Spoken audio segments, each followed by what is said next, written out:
Hello, great people. There's this running battle, this serious battle between the former governor of Ekiti State, Peter Ayodele Fayose, and his brother, Isaac Fayose. The two are at serious loggerheads in such a way that it is even affecting the family.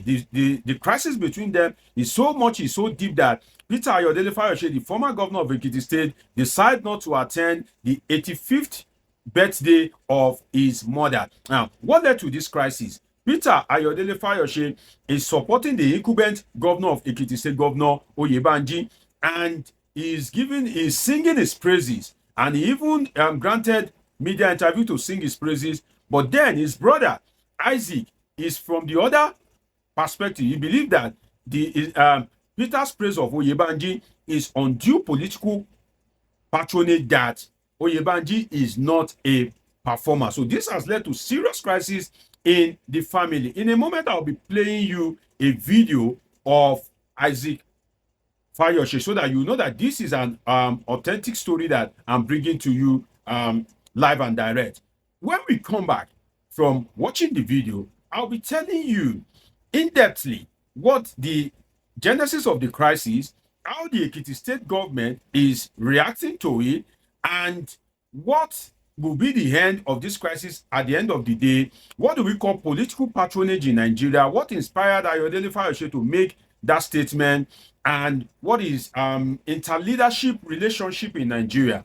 You know, because Ayodele Fayose is of the PDP. By the way, the PDP is suspending for anti-party activities recently. Before we go deep into all these things, let's watch the video of Isaac Fayose and dissect his comment about his brother.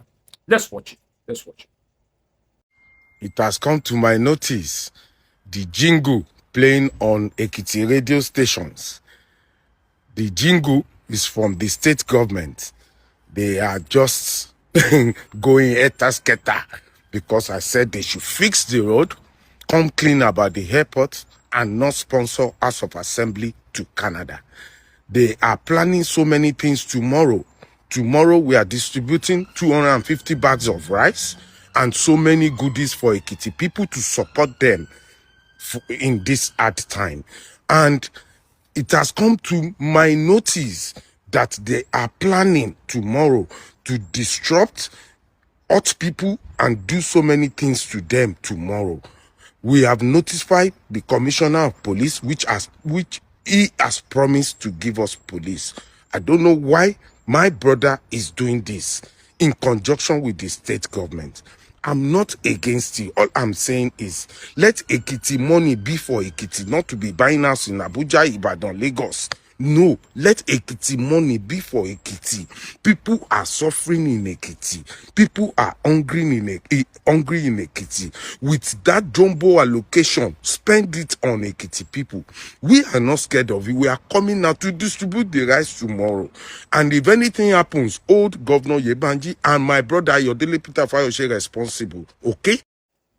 Well, there you have it. You heard the voice that you just heard is that of Isaac Fayose, the brother of Peter Ayodele Fayose. Now, what led to this thing? Let me give you some background so that you understand.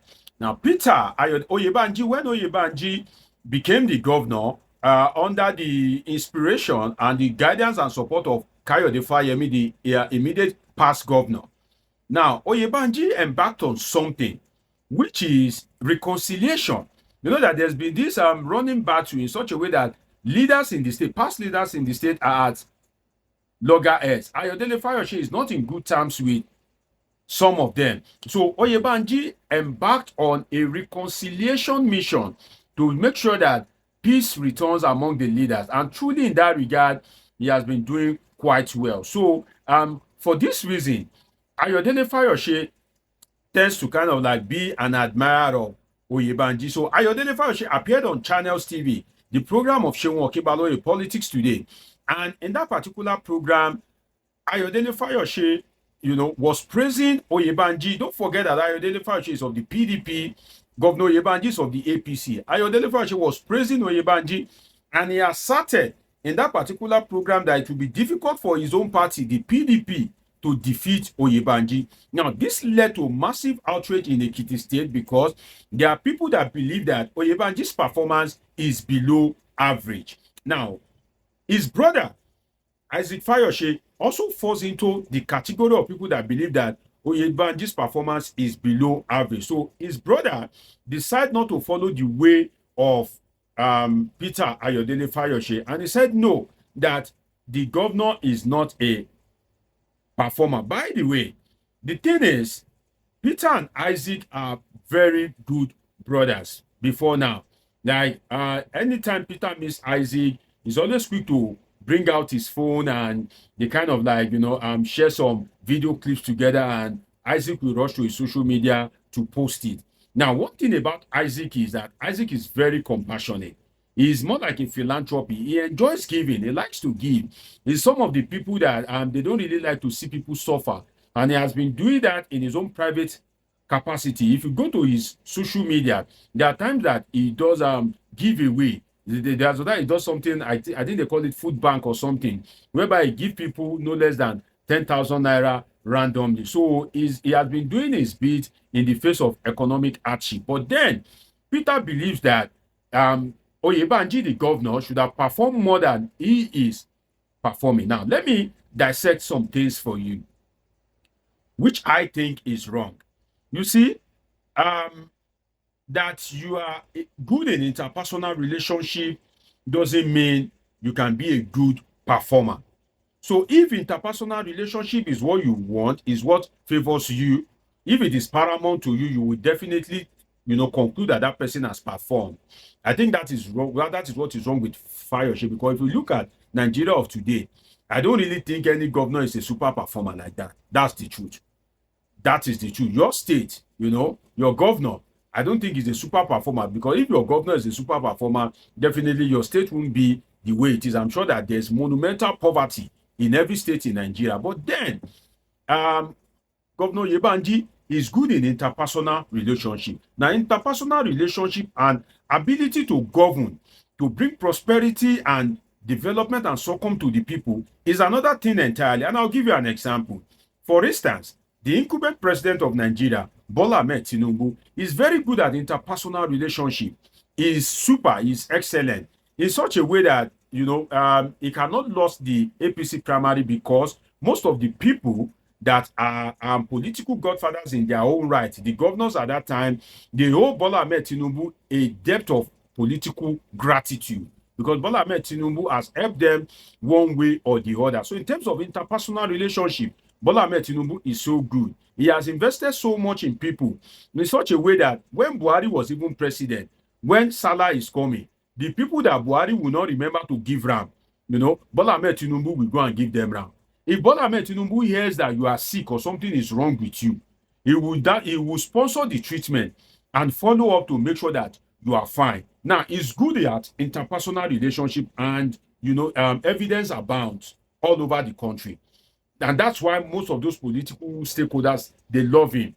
They will love him because Bola Tinubu is a game boy. And politicians in Nigeria, they are gamers. They will naturally not vote for somebody like Yemi Osinbajo, who will be coming to them with philosophies and all that. No, they want people that alpha waiting day. You understand? How you go, how you go be. The Nigerian pattern. Bola Tinubu is good at that. But then, let us bring it to governance. You will see that the much praise that they've given Bola Tinubu has turned out to be pure nonsense. Because whether you like it or not, don't tell me about reforms, right? Now, reforms, any reform that you are doing that will bring monumental hardship, poverty, destitution to the people you are trying to bring the reform to is absolute nonsense. In the sense that it is not a must that you remove first subsidy, you float the naira, and you remove subsidy on electricity, you remove first subsidy again, you increase the tax. In a country like Nigeria, no, I don't think that is the best thing to do. It should have been done gradually. So in terms of governance, and you just see the arraignment of minors. So Bola Tinubu is not a super performer as he appears to be, but is good at interpersonal relationships. So I think that Peter Ayodele Fayose's action falls under political patronage. But then it is wrong to use political patronage as a ground to now leverage the succumb of the people of Ekiti State. What do I mean by that? I'll give you an example. If somebody is good to you, or you are aiming to get something from somebody, you are now singing the praises of that person and saying that person is the best based on your interpersonal relationship with that person, then your assertion is just based on pure political patronage. Let me give you an example. Recently, Olusegun Oshoba said that the re-election of President Bola Ahmed Tinubu is a must and it is a Yoruba project. No, I start to disagree, sir. The re-election of Bola Ahmed Tinubu is not a must. He has the right to contest. Nigeria will vote for him or vote otherwise. It is within their right to vote for whoever they want. But don't bring it as a Nigerian project or, no, sorry, a Yoruba project. If you want Bola Ahmed Tinubu to return, campaign for him in your own capacity, but don't wrap it under a Yoruba agenda, because I've spoken to a lot of Yoruba people that are so displeased, that are so disappointed about the governance of Bola Ahmed Tinubu. Now, don't get me wrong, his reforms are necessary, but then the timeliness of the reforms is so bad, and the people that brought Nigeria to his knees, they are busy enjoying the money. Bola Ahmed Tinubu says first subsidy is a fraud. Where are the fraudsters, right? No, you are now putting the burden on Nigerians while the alleged fraudsters are living life. Now, another example, apart from Olusegun Oshoba, is Bola Ahmed Tinubu himself. When Buhari was, the dark days of Buhari, when herdsmen were trying to make incursions into Yoruba land, Bola Ahmed Tinubu said, where are the cows? But it is a matter of public knowledge. There are videos all over the place whereby people video cows, and the people in the border communities of Oyo, there are cases of kidnapping, raping, and all that. But because of what Bola Ahmed Tinubu stands to gain in terms of northern political patronage for his presidential ambition, he said, where are the cows? Another example that I can give you is that of Yemi Osinbajo himself. When these issues were happening, when these things were happening, Yemi Osinbajo himself failed to speak out or advocate for his people, because why? He is seeking the blessing of Buhari, which he eventually never got. Right? He is seeking the blessing of Buhari to become president. So that is political patronage, which I think Ayodele Fayose is doing. But then they are brothers, and I just hope that the family can intervene and end the crisis. And I believe that they will still come back to be very good brothers. But I'm just bringing the politics and happenings in the polity to you. It's been an interesting time with you on this episode of Polity with Dr. Omoshola. Dr. Deji is a political scientist with a PhD in political science, and this is where we analyze politics and happenings in the polity. Do you want to subscribe? Do you want to turn on your notification button and catch up with my past and coming videos? And of course, till I see you again, I'm just around the corner. And of course, you already know that I love you all sincerely.